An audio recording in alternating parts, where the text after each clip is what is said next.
Alright, we're back with another episode of How To Vangood. We're going to talk about rearguards and what you do with them. Let's just say we're in the middle of the game. It's been progressing relatively well for both sides. We're both sitting at an even 3 damage, and it's come time for a decisive attack. Right then, so swing it in. Of course, this has to go through. Let's go into our check. First check, nothing there. Second, trigger! It's critical! But where are you going to put the effects? Well, obviously critical goes in the van because the attacks are going through. The power... Well, so let Ellie explain this. I personally prefer to put the power on the already strong attacker because the smaller column is most likely not going to make it through to the Vanguard anyway you slice it, especially if damage triggers pop up. If you get greedy and try to put the power on the smaller column, then both sides are going to get blocked for less, and that's no good. Okay, so damage happens. Meanwhile, and of course I put the power on my Vanguard here, and obviously if he powered up that side, I'd have to block less, and that would be... So then these two columns would just only be 10k to guard. Yeah. Oh.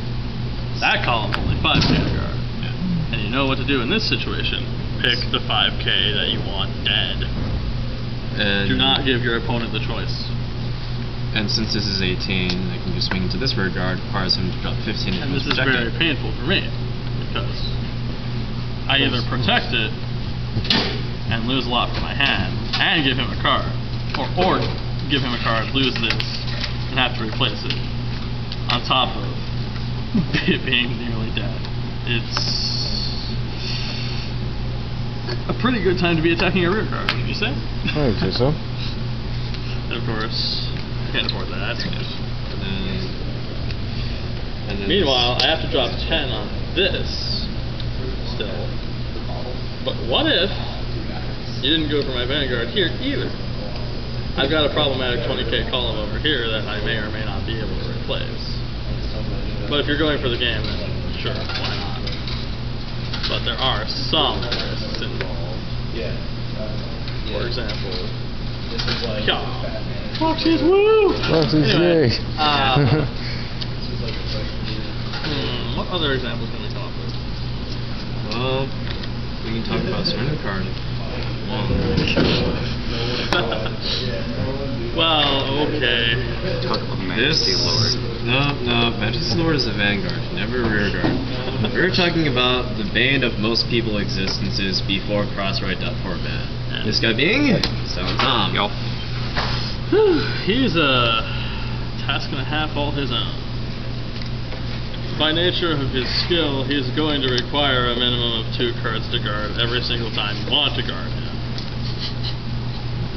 And it can only get worse if you don't have the perfect guard on hand. Only other way to... On the plus side, he's only 8k. A lot of things can kill him. And if you're really desperate, you can swing at him with your Vanguard if you really need to. No one's going to be willing to protect it through that, unless it's their only attacker.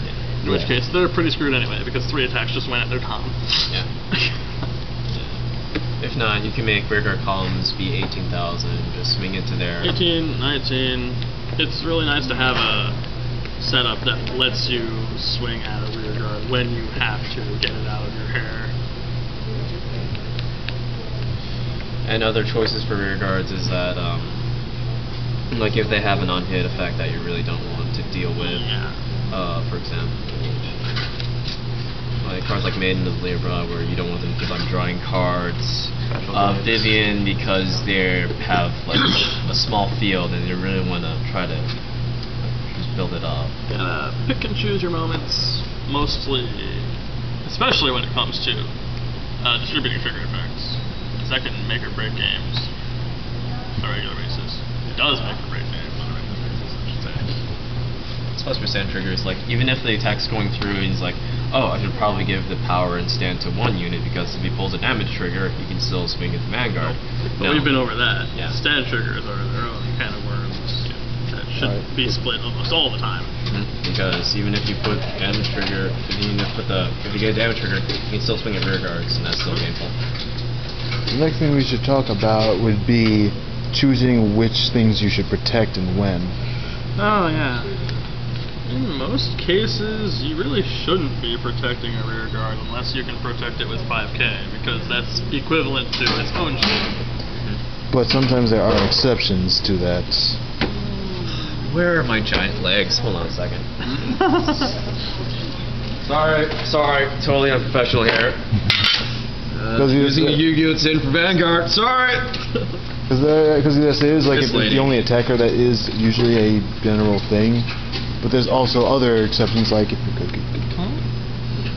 like say if you have a good column built up on the rear guard, like this, which on your 10k opponents is a thing that makes them drop 15. It's a very big problem. If you can guard that for 10, that would be a fair thing to do, because it's forcing 15 from your opponent every turn. So ends up being an equivalent exchange over the long term. And I have to use this card as example because you're going to be trying to use its skill off next turn, and your opponent won't that. Yeah, and there's also cards like this, which was like Rio, who are, while they don't have a big power like this card does, they're worth.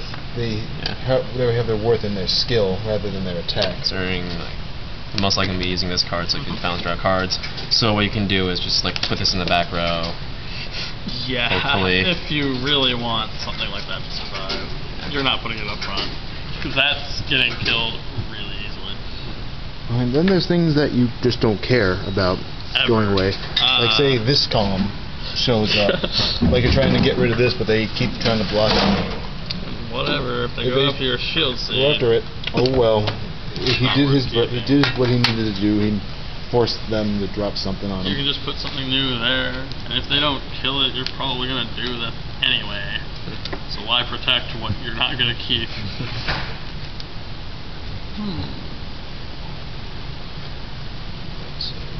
I'd say those are the most important things about rearguard protection. You have to be conservative about it. You want to keep them if you can keep them for cheap. Well, it's basically the same concept as protecting your Vanguard, except you've got a lot more leeway because these things getting hit is no big deal in comparison. And you can do other strategies like not trying to throw like a giant field out at once. You know, have just one column like this, and you have other copies in hand. You snipe it off. Good for them. Just call another one. You don't have to have a full 3 attacks every turn. It can be beneficial, but sometimes it's better to just conserve and replace, because you know your opponent's going to try to harass things like that. Don't be one of those people who has to protect their freaking special interceptors like mad. Do not protect these things. Protect them once. Interceptors. Like, if you can 5k, yes. Otherwise, 10k or more, no, that's an equal exchange. And again, it's the only reason he's there for. It's doing its job. Special interceptors are only 10k shields. That's all they do. If you can block it for 5 and they attack it again, good. They waste 2 attacks on 1 card. Okay. Suppose there's another point to address. To an extent. You've got on-hit effects like this. One thing you really should try to do is attack opposing units that they clearly don't want on the field, because they can either protect it.